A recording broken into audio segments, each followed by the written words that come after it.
एक नियम लक्षात ठेवा, म्हणजे मी मला स्वतःला हा नियम काय आठवण करून देतो,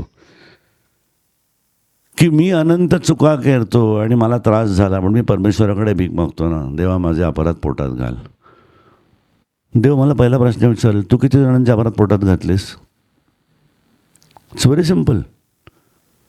जर मी कोणाचाही अपराध पोटात घालायला तयार नाही आणि मला अपेक्षा ठेवायची देवाने माझे अपराध पोटात घालावेत का, प्रार्थना म्हटलं की अपराध पोटात घेतो तो. मोरया काय ते तू घाल पोटी. अरे काय नाही, देव पोटात घालणार. एका माणसाने दुसऱ्या माणसाला क्षमा करून त्याचे अपराध पोटात घातले ना, तरच आपले अपराध परमेश्वर पोटात घालतो, अन्यथा नाही घालत. त्यामुळे मी हा नियम स्वतःला घालून घेतलेला आहे की दुसऱ्याचे अपराध, अक्षम्य गुन्हा, तो अक्षम्य आहे का क्षम्य आहे, की जसं इथलं कोर्ट ठरवतो.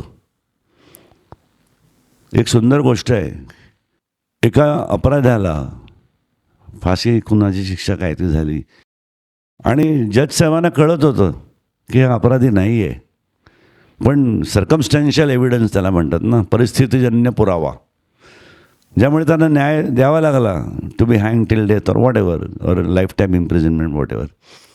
आणि त्याप्रमाणे तो तुरुंगात गेला आणि जज भेटायला आले त्याला तुरुंगात. जज ही वॉज इन टीयर्स. म्हणाले, अरे मला तुझी क्षमा मागायची आहे. मीच ना तुझ्या नावाने काहीतरी लिहिलं आणि तो टाक मोडला. मला माहिती आहे रे हा गुन्हा तू केलेला नाही आहेस, पण माझे हात बांधलेले होते, समोरचा पुरावा एवढा स्ट्रॉंग होता, तुम्हाला तो न्याय द्यावा लागला, त्याबद्दल तुझी क्षमा मागायला आलो आहे. तो अपराधी म्हणतो की साहेब चुकलेला नाही आहे. तू काय सांगतो सर, मला माहिती आहे. नाही म्हणतो, हा अपराध मी केलेला नाही आहे. तुम्ही म्हणता ते बरोबर आहे, पण ह्याच्या आधी एक मी अपराध केला होता, त्याची शिक्षा मला मिळाली नाही, कारण तेव्हा मी सुटलो होतो कायद्याच्या आधारामध्ये. परिस्थितीजन्य पुरावा नसल्यामुळे मी सुटलो होतो. आणि ते देवाला माहिती आहे ना हो, ह्या कोर्टाच्या पलीकडे एक वरचं कोर्ट आहे. म्हणून केलेल्या अपराधाबद्दल मी सुटलो, म्हणून न केलेल्या अपराधाबद्दल आत्ता मला ही शिक्षा झालेली आहे. सो कर्माणू सिद्धांत नावाचं गुजराती लँग्वेजमध्ये पुस्तक आहे, ज्याचं भाषांतर नंतर मराठीत झालं. कर्माचा सिद्धांत, पण मूळ आहे कर्माणू सिद्धांत, असं ते गुजराती. सो असं आपलं आयुष्य आहे. सो परमेश्वरानं जर आपला न्यायनिवाडा करायला ठरवलं ना, तर आपलं काहीच नाही रे राहणार.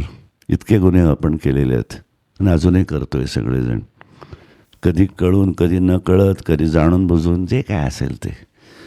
मग त्यातनं एस्केप काय आहे, तर आपण कोणाचे तरी गुन्हे पोटात घालणं आणि त्याला संधी देणं, तर आपले गुन्हे परमेश्वर माफ करेल.